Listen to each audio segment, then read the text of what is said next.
ಎಲ್ಲರಿಗೂ ನಮಸ್ಕಾರ. ಅಪ್ಪಿಸ್ ಕುಕ್ಕರಿಗೆ ಸ್ವಾಗತ. ನಾನು ನಿಮ್ಮ ಪ್ರೀತಿಯ ಅಪ್ಪಿ. ವೀಕ್ಷಕರೇ, ನೀವು ಸೀನಿಯರ್ಸ್ ಆಗಿದ್ರೆ ಈ 5 ಹಣ್ಣುಗಳನ್ನ ಅಪ್ಪಿ ತಪ್ಪಿಯೂ ತಿನ್ನೋ ಹಂಗಿಲ್ಲ. ಇವು ನಿಮ್ಮ ಪಾಲಿಗೆ ಸಿಕ್ಕಾಪಟ್ಟೆ ಡೇಂಜರು. ಇವು ನಿಮ್ಮ ಹೆಲ್ತನ್ನ ಹಾಳು ಮಾಡಿಬಿಡಬಹುದು. ಹುಷಾರಾಗಿರಿ. ಹಾಗಾದ್ರೆ ಯಾವ ಫ್ರೂಟ್ಸ್ ನಿಮಗೆ ಅಪಾಯ, ಯಾಕೆ ಒಳ್ಳೆಯದಲ್ಲ ಅನ್ನೋದನ್ನ ನೋಡೋಣ.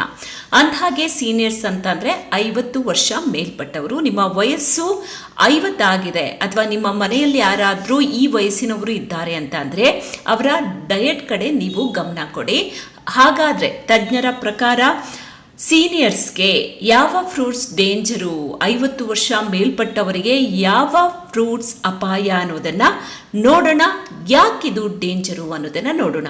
ಮೊದಲ ಹಣ್ಣು ಸಪೋಟ ಒಂದು ರೀತಿಯಲ್ಲಿ ನ್ಯಾಚುರಲ್ ಕ್ಯಾಂಡಿ ಇದ್ದ ಹಾಗೆ. ಇದರಲ್ಲಿ ಸಿಕ್ಕಾಪಟ್ಟೆ ನ್ಯಾಚುರಲ್ ಸಕ್ಕರೆ ಕಂಟೆಂಟ್ ಇರುತ್ತೆ. ಅದರಲ್ಲೂ ಮುಖ್ಯವಾಗಿ ಸಕ್ಕರೆ ಕಾಯಿಲೆ ಇರೋರಿಗೆ ಇದು ತುಂಬಾನೇ ಅಪಾಯ.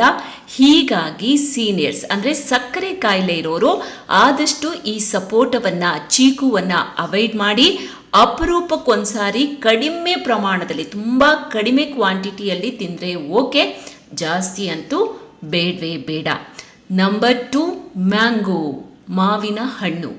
ಮಾವಿನ ಹಣ್ಣನ್ನ ಹಣ್ಣುಗಳ ರಾಜ ಅಂತಾನೆ ಕರೀತಾರೆ. ತುಂಬಾ ಟೇಸ್ಟಿಯಾಗಿರುತ್ತೆ, ತಿಂದಷ್ಟು ತಿನ್ಬೇಕು ಅಂತ ಅನ್ಸುತ್ತೆ. ಆದರೆ ಇದು 50 ವರ್ಷ ಮೇಲ್ಪಟ್ಟವರಿಗೆ ಒಳ್ಳೆಯದಲ್ಲ. ಯಾಕೆ ಅಂತಂದರೆ ಇದರಲ್ಲಿ ಶುಗರ್ ಕಂಟೆಂಟ್ ತುಂಬ ಜಾಸ್ತಿ ಇರುತ್ತೆ. ಇದರಿಂದ ನಿಮ್ಮ ರಕ್ತದಲ್ಲಿ ಶುಗರ್ ಲೆವೆಲ್ ಜಾಸ್ತಿ ಆಗುವಂತಹ ಅಪಾಯ ಇರುತ್ತೆ.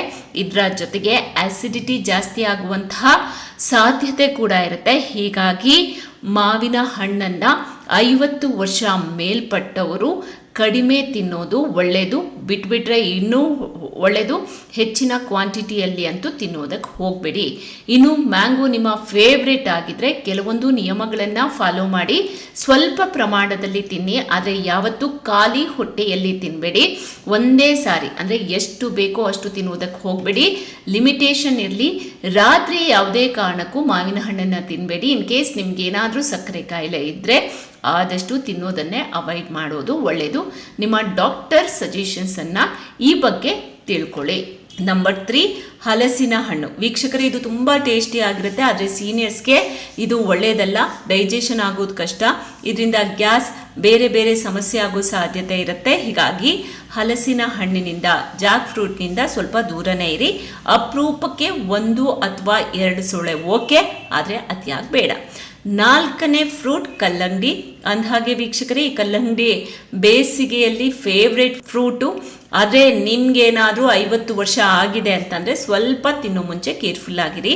ಯಾಕೆ ಅಂದರೆ ಇದರಲ್ಲಿ ಗ್ಲೈಸೆಮಿಕ್ ಇಂಡೆಕ್ಸ್ ತುಂಬ ಜಾಸ್ತಿ ಇರುತ್ತೆ. ಇದರಿಂದ ಶುಗರ್ ಲೆವೆಲ್ ವೇಗವಾಗಿ ಜಾಸ್ತಿ ಆಗೋ ಚಾನ್ಸಸ್ ಇರುತ್ತೆ. ಹೀಗಾಗಿ ಆದಷ್ಟು ಇದನ್ನು ಕಡಿಮೆ ತಿನ್ನಿ. ರಿಸ್ಕ್ ಯಾಕಲ್ವಾ? ಅಪರೂಪಕ್ಕೆ ಲಿಮಿಟೆಡ್ ಕ್ವಾಂಟಿಟಿಯಲ್ಲಿ ತಿನ್ನಿ. ಆದರೆ ನಿಮಗೆ ಶುಗರ್ ಇದ್ದರೆ ಇದನ್ನು ತಿನ್ನೋದಕ್ಕೆ ಹೋಗ್ಬಿಡಿ. ಕೊನೆಯದು ಲೀಚಿ. ವೀಕ್ಷಕರು, ಈ ಲೀಚಿಯನ್ನು ಅಪರೂಪಕ್ಕೆ ತಿಂದರೆ ಓಕೆ, ನಿಮಗೆ ನ್ಯೂಟ್ರಿಷನ್ ಕೂಡ ಸಿಗುತ್ತೆ. ಆದರೆ ಡೈಲಿ ಬೇಡ. ಅದರಲ್ಲೂ ಶುಗರ್ ಪೇಷಂಟ್ ಆಗಿದ್ರೆ, ಸಕ್ಕರೆ ಕಾಯಿಲೆ ಇರೋರಾಗಿದ್ರೆ ಸಾಧ್ಯವಾದಷ್ಟು ಇದನ್ನು ಅವಾಯ್ಡ್ ಮಾಡಿ. ಅದೇ ರೀತಿಯಾಗಿ ಇದನ್ನು ತಿನ್ನೋ ಒಳ್ಳೆ ಸಮಯ ಅಂತಂದರೆ ಮಿಡ್ ಮಾರ್ನಿಂಗ್ ಇಲ್ಲ ಮಿಡ್ ಆಫ್ಟರ್ನೂನ್. ಅಂದರೆ ಹೊಟ್ಟೆ ಸ್ವಲ್ಪ ಖಾಲಿ ಇದ್ದಾಗ ಸೀನಿಯರ್ಸ್ ಲೀಚಿಯನ್ನು ತಿನ್ನಿ. ಆದರೆ ಅಪರೂಪಕ್ಕೆ ಅದು ಕಡಿಮೆ ಕ್ವಾಂಟಿಟಿಯಲ್ಲಿ.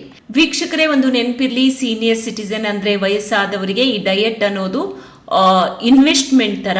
ಸರಿಯಾದ ಹಣ್ಣುಗಳನ್ನು ಆಯ್ಕೆ ಮಾಡಿ, ಯಾವುದ್ಯಾವುದೋ ಸಿಕ್ಕಿ ಬದ್ದಿದ ಹಣ್ಣೆಲ್ಲ ತಿನ್ನೋದಕ್ಕೆ ಹೋಗಬೇಡಿ. ಹುಷಾರಾಗಿರಿ, ಆರೋಗ್ಯವಾಗಿರಿ. ಇದರಿಂದ ಶುಗರನ್ನು ಕಂಟ್ರೋಲ್ನಲ್ಲಿ ಇಟ್ಕೊಳ್ಬಹುದು. ಇದರ ಜೊತೆಗೆ ನಿಮ್ಮ ಹಾರ್ಟನ್ನು ಕೂಡ ಹೆಲ್ದಿಯಾಗಿ ಇಟ್ಕೊಳ್ಬಹುದು. ಯಾಕೆ ನಾನಿವಾಗ ಹೇಳ್ದಲ್ಲ 5 ಹಣ್ಣುಗಳು ಸೀನಿಯರ್ ಸಿಟಿಸನ್ಗೆ ವರ್ಸ್ಟ್ ಫ್ರೂಟ್ಸ್ ಅಂತ ಹೇಳಿದೆ ಅಂತ ಈಗ ನಿಮಗೆ ಗೊತ್ತಾಗಿರುತ್ತೆ. ಯಾಕೆ ಅಂತಂದ್ರೆ ಆಲ್ಮೋಸ್ಟ್ 50 ವರ್ಷ ಮೇಲ್ಪಟ್ಟವರಲ್ಲಿ ಹೆಚ್ಚಿನ ಸಂಖ್ಯೆಯಲ್ಲಿ ಸಕ್ಕರೆ ಕಾಯಿಲೆ ಬಂದಿರುತ್ತೆ. ಸಕ್ಕರೆ ಕಾಯಿಲೆ ತುಂಬ ಜನರಲ್ಲಿರುತ್ತೆ. ಹೀಗಾಗಿ ಇಂತಹ ಹಣ್ಣುಗಳನ್ನು, ಅದನ್ನ ಜಾಸ್ತಿ ಅಂದರೆ ಸಕ್ಕರೆ ಕಾಯಿಲೆಯನ್ನು ಜಾಸ್ತಿ ಮಾಡುವಂತಹ ಹಣ್ಣುಗಳನ್ನು ಆದಷ್ಟು ಅವಾಯ್ಡ್ ಮಾಡಿ ತಿಂದೇ ಇದ್ರೇನೆ ಒಳ್ಳೆಯದು. ಈಗ ನಿಮ್ಗೆ ಗೊತ್ತಾಗಿರುತ್ತೆ ನಾನು ಯಾಕೆ ಈ 5 ಹಣ್ಣುಗಳು ಸೀನಿಯರ್ಸ್ಗೆ ಅಪಾಯ ಅಂತ ಹೇಳಿದೆ ಅನ್ನೋದು ನಿಮಗೆ ಗೊತ್ತಾಗಿರುತ್ತೆ. ಆದಷ್ಟು ಹೆಲ್ದಿ ಫುಡ್ ತಿನ್ನಿ, ಹೆಲ್ದಿಯಾಗಿರಿ. ಹೆಲ್ದಿ ಲೈಫ್ ಸ್ಟೈಲ್ ಕಡೆಗೆ ಹೆಚ್ಚು ಫೋಕಸ್ ಮಾಡಿ. ಆರೋಗ್ಯವೇ ಭಾಗ್ಯ ಅನ್ನೋದು ನಿಮ್ಮ ನೆನಪಲ್ಲಿರಲಿ. ನಮಸ್ಕಾರ.